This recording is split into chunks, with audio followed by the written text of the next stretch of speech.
So as we look back at 2020, we were physically separated, digitally connected, and as we move into 2021 and we see a little bit more mobility, it's interesting to note that this same online concept of coalescing in hubs, of forming our social network online, our professional network online, we're also seeing physically and geographically that there has been a movement in the population out of the major capital cities. And in Australia, we see two interesting examples. The population of Sydney declined about 3% in 2020. The population of Melbourne declined about 5%. If we go across the Tasman to New Zealand, we can see similar declines in the population of Auckland, the financial capital, and Wellington, the political capital. And what we're seeing is that people are moving into these scenic, semi-rural areas that are about a 2 to 3 hour commute into the city centre.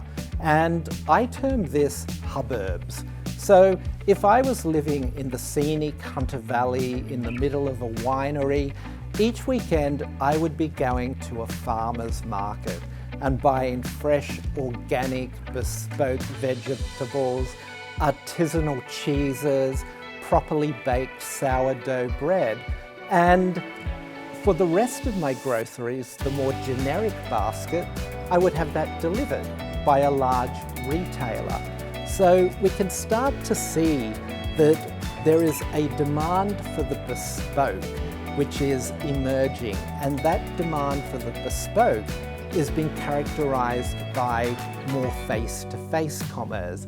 Because obviously if you were going to buy an artisanal cheese or you wanted the perfectly shaped sourdough loaf, you would inspect that in person, or you would try it. Now that we have this concept of huburbs and people are looking to enrich their experiences by consuming different types of food or a higher quality of food or local produce, what we're seeing is that they're supporting small businesses, often one-person businesses or a small farm family. So what we're seeing is small businesses actually become a really important driver of the recovery.